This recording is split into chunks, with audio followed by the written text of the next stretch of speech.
Hakasngi balai jong Ïingdorbar mang tingka jong Ïingdorbar thawan ke jela Menteri rangba Conrad Sangma ula Pynsngew bat ajing Thep Ïingdorbar halor ke jingtmu jong ki nong Bangladesh habaki wan sya ke jela.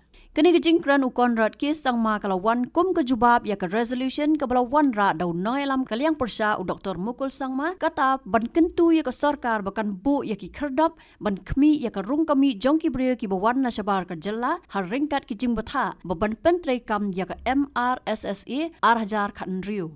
Habawan ra ikene ke resolution Dr. Mukul Sangma ulaong ke MRSSA arhajar khan riu ke ya ki rukom trei kam ki babnya ban penbet ya ke jingrung ke jingmi bat kasa jong ki brio ki bawan na syabar ke jela khnang ban pentikna ya ke jingsngan jong ki nong jong snong kenthop ya ke jing itu ya ki jaka rung jaka mi hasilan ter uput usam hapdeng ki jela ban khmi bnya ya ki lingba ki kherdam. Kumta kalong ke badan kam bagani ke yeng kan pendap ya ka kat kum ke jing batha jong ke MRSSA arhajar khan riu.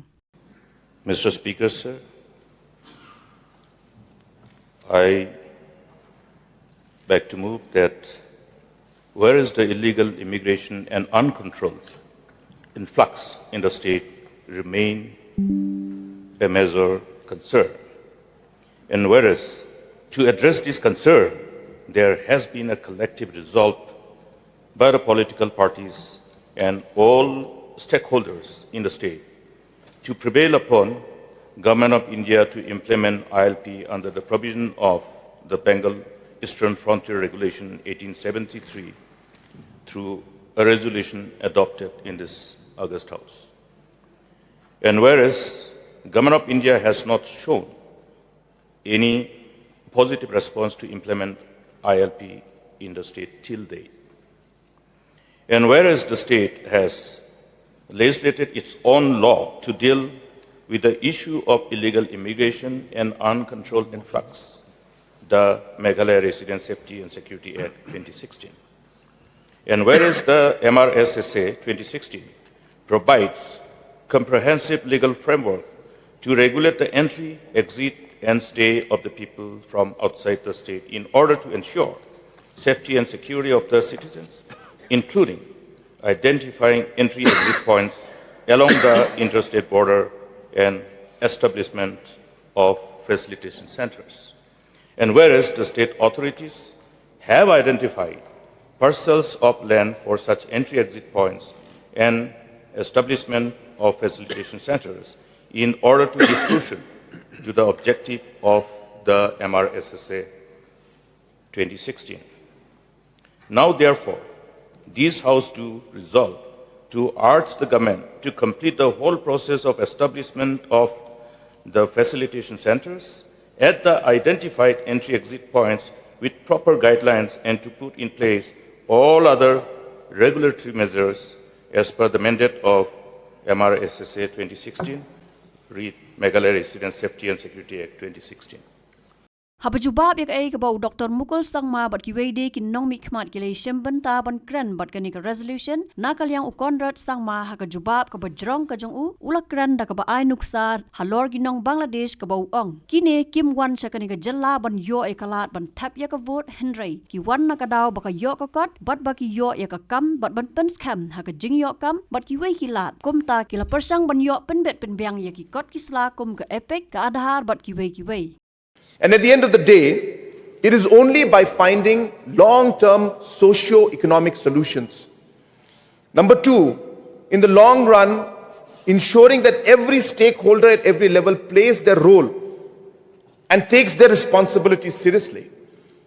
Only when these two things come together will we be able to find a long-term solution to tackle illegal immigration, sir. So that is one thing I wanted to say. Now, what do I mean by long-term, sir? So when you think of long-term, correctly as mentioned, today, why do illegal immigrants come into our state? If you talk of a person from Bangladesh, for example, wants to come in and start, sir, they don't want to come to our state because they want to vote here. They don't. They are coming in here because of economics. They are coming in here because they're getting a job. The Honorable MLA from Dadingri mentioned that there were some individuals in a certain incident who are from a different country. Why did they come here? because of economics. It's not they want to vote. But at the end of the day, they realize that the only way to earn and be able to get economics is to be able to get identity and be a voter here. Haka jing petang jong jing ata ya kani kamat jong jing kran lengba ka resolution unoi lam kalyang persa ula weng no hadien ke jing kentu jong menteri rangba ke bawla Pynsngew bawla yo pediang ya ki jupap ki bawla Pynsngew ya ke jing don ke jing kit khlie bon pentrai kam kumno bon yale persa ya kini ki jing baro. To express my mind of withdrawing or not withdrawing the resolution, I would like to, at the very outset, thank the Honorable Chief Minister for being very exhaustive and for being pertinent to the points, which comes as a kind of hurdle in the whole process of implementation of this very important law that this August House agreed to pass, and it has become an act.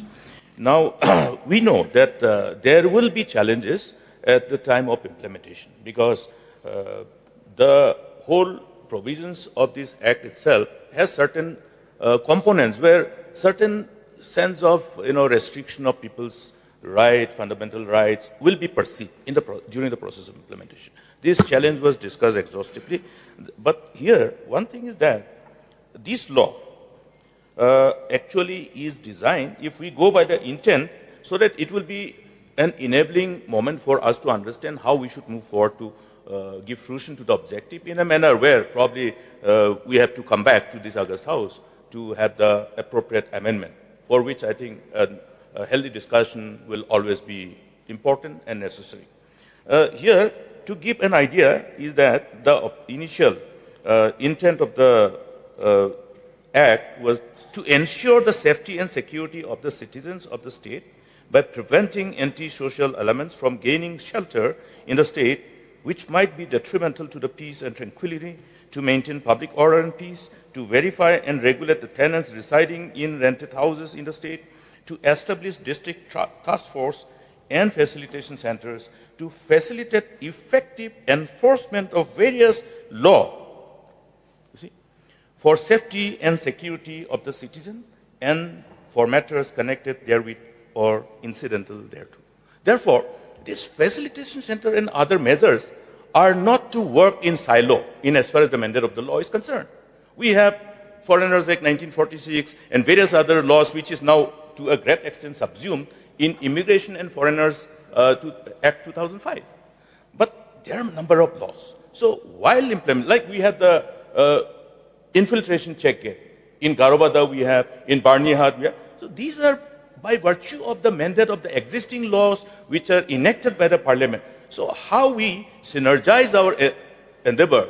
So therefore, if the court's observation was probably without giving, because sometimes we have to also know how to defend certain cases when we are subjected to judicial scrutiny. But having said that, what I can understand is that the observation of the Honorable High Court is very specific, that in absence of appropriate parameters, the parameters in the law, in the Act, so that can be examined and appropriately amended. If the court observation was 2022, now this is 2026. So therefore, my concern was that, okay, maybe the government doesn't want to really look at this space which is available for the House to come back and give that kind of whatever is required to be considered by this August House to ensure that these provisions can be effectively enforced. And whatever is felt necessary to achieve the objective of the broader perspective, which is the collective intent, collective desire of the people of the state. Since we are lawmakers, I think we only understand as to how we should effectively fulfill our responsibility as lawmakers. Any law, but another thing is that at least this act, per se, even if we look at the observation of the MHA, Government of India, and the observation of the Honorable High Court, it has withstood the judicial scrutiny. It has, but only certain provisions in respect of the implementation of this facilitation center only. We use the word facilitation center, and if we look at the mandate to the facilitation center is also to a great extent to ensure that we are actually facilitating, we are not restricting. So how we dovetail the languages and nomenclature in the expected measures to further amend and give effect to this intent of the law. I think this should be something which the government should look at. I would like to, through you, Mr. Speaker, sir, let us have a collective endeavor to see wherever needed for amendment and to give effect to the intent. It will help to a great extent because the multiple laws are there. How we implement those laws. Now, even if we want to really identify areas to restrict, if we go by the earlier law, Foreigners Act 1946, Section 3, subsection 2 of subclause, I think it is E. Anyway, it is in Section 3, where the restriction of movement of the foreigners are vested with various authorities. That's the reason why we have the infiltration check gate. Now, how many infiltration check gate we want to have and how we create that infiltration check gate, and also in respect of enforcing other laws which are passed by Parliament, which is beyond our legislative jurisdiction, and aggregate this, integrate this. I think that is how it can be designed. So with this observation, Mr. Speaker, sir, I would like to thank Honorable Chief Minister. But the fact that after having seen the observation of the Honorable High Court in 2022, I think lots of time has passed. And I agree that various other, rather beyond Shillong and beyond the Khasiat's region, this particular provision, other relevant sections of the law, which will ensure us to regulate the stay, entry, and uncontrolled entry and stay, unregulated stay, because that is where the main intent of the law is. I was referring to the challenges of the illegal immigration of nations which have got such a stringent immigration laws and measures, yet they suffer from the problem of illegal immigration. Because after entering, what they do, whether they go back, whether they return to their respective nations, that is the challenge. Here also, after entering, whether they stay or not, how we regulate through this mandate of the law, I think it is quite comprehensive. Further, more effective teeth we want to give, I think that can be examined, but it is necessary to not wait for any further. But I would like to, through you, Mr. Speaker, sir, ask the government, ask the Chief Minister to really look at expeditious endeavor to discuss for further amendment and to see that all those observations of the Honorable Court and the judiciary can be overcome through an enactment of law. Law and order is a state subject. That's why we say that it is for safety and security of the resident. Therefore, I think there's lots of space to navigate as to how we nomenclature the words that will be incorporated in any amendment and the existing law. So with these few words, Mr. Speaker, sir, I would like to just get a categorical reply from the Honorable Chief Minister and assurance that at least this needed effort will be forthcoming from the government. Sir. Mr. Speaker, sir, thank you.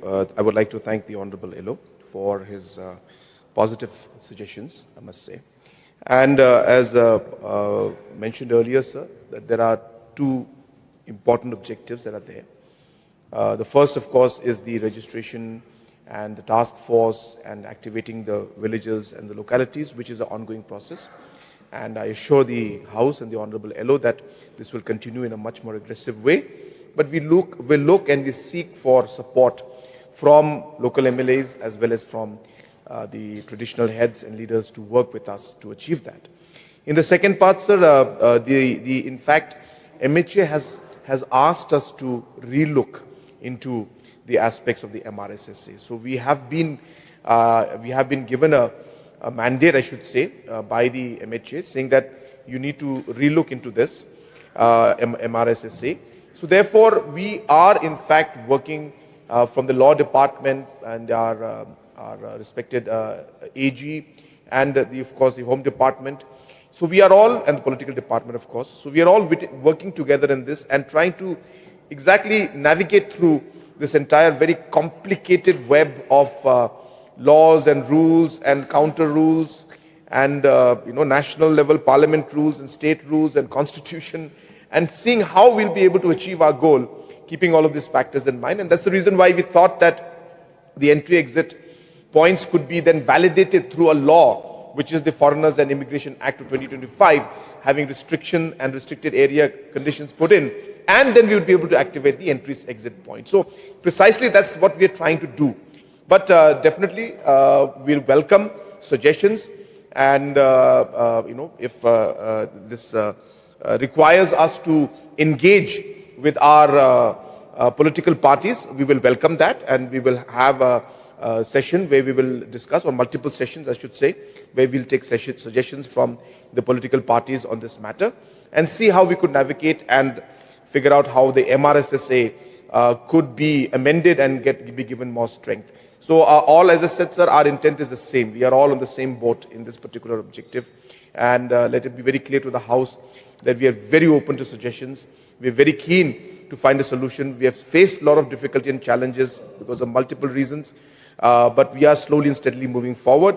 But as I said, I assure the House that we will definitely re-examine the entire aspect and see how we could bring in relevant amendments in the MRSSA, which would, again, as I said, stand the scrutiny of the judiciary as well as of the Government of India and the Parliament. So with this assurance, sir, I once again would like to urge through you to request the Honourable LO if you can withdraw the resolution. May I know the mind of the mover of the resolution, whether he wishes to withdraw or not withdraw?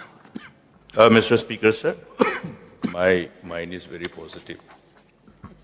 I would like to say thank you to Honorable Chief Minister. Today's discussion pertaining to this very important resolution is definitely a reflection of the collective resolve and intent, and it proves our collective sense of responsibility towards this very crucial issue that we need to deal and address. So we look forward for all those collective measures. During our time, we did discussion with lots of stakeholders and all. I think that's how we were able to get the complete unanimity in this August House at that time. So with this observation, with this positive observation, and my power of anticipation, which says that, yes, we will overcome, I think I take this privilege to say thank you to the government and withdraw this resolution. Thank you, Mr. President.